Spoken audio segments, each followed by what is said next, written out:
আসসালামু আলাইকুম কুল্লু হাবিবি কাফেল হাল আনা মোহাম্মদ ইমাম হোসেন রনি মিন বাংলাদেশ। আজকে এমন একটা জায়গায় আসছি, আমাদের গ্রামের অত্যন্ত সুন্দর একটি রাস্তা, কুরবানপুর পাত্রেবাড়ি রাস্তা। আপনারা যদি একটু খেয়াল করেন দেখেন এই রাস্তার ভিউটা, দুই পাশে জঙ্গল, যদিও দুই পাশে জঙ্গল না, জঙ্গলটা জাস্ট এই সাইডে আর এই সাইডে বাড়িঘর। আর যদি একটু সামনে যাই তাহলে এই রাস্তাটা যদি আপনারা দেখেন অসাধারণ লাগবে। অনেকে বলেন যে আমাদের গ্রামের সুন্দর প্লেসগুলো দেখায় না কেন। আমাদের গ্রামের অত্যন্ত সুন্দর একটা প্লেস, অত্যন্ত সুন্দর একটা বিল বলা যায়, এই যে কুরবানপুর পাত্রেবাড়ির বিল।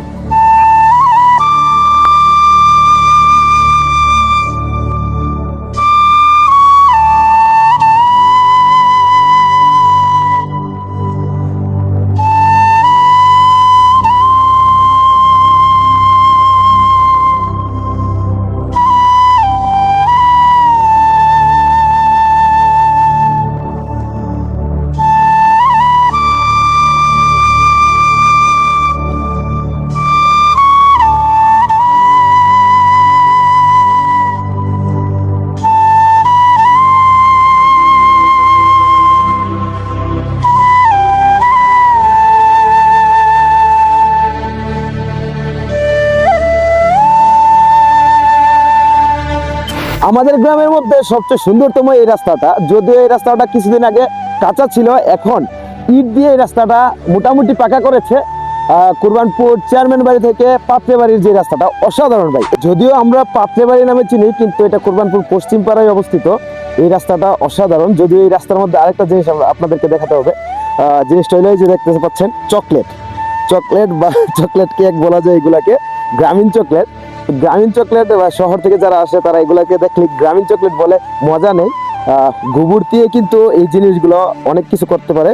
এটা যে ঘইটা বানাচ্ছে আর কি, ঘই দিয়ে কিন্তু রান্না করতে গেলে চুলার মধ্যে এগুলা দিলে অত্যন্ত আগুনটা একটু বেশি জ্বলে আর কি। কিছুদিন পরে যখন এই রাস্তার দুই পাশে সরিষা ক্ষেতের ফুলগুলা ফুটে উঠবে, তখন এই রাস্তাটা দেখতে অসাধারণ লাগবে। এক পাশে ধানের চাষ, আরেক পাশে ফুলের চাষ।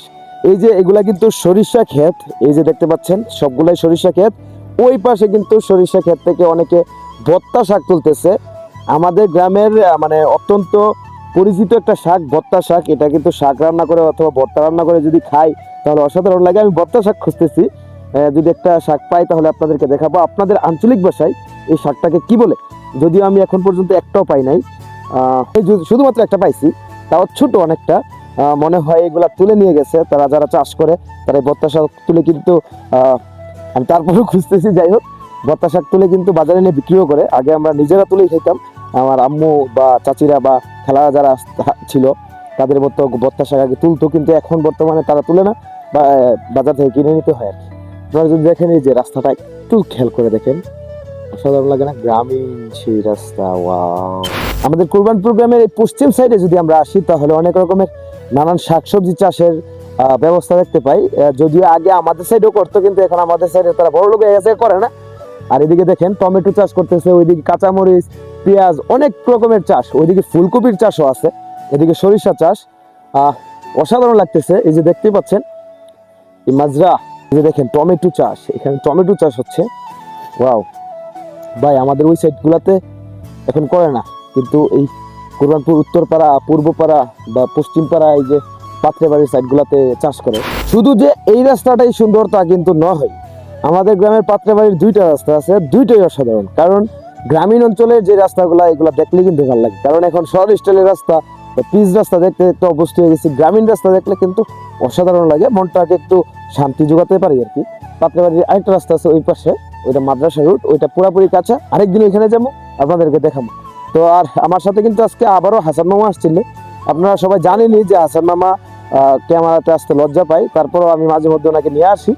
তো সবাই ভালো থাকবেন, সুস্থ থাকবেন। গুড বাই, আল্লাহ হাফেজ, মার সালাম, গুলমার সালাম, গুলমার সালাম।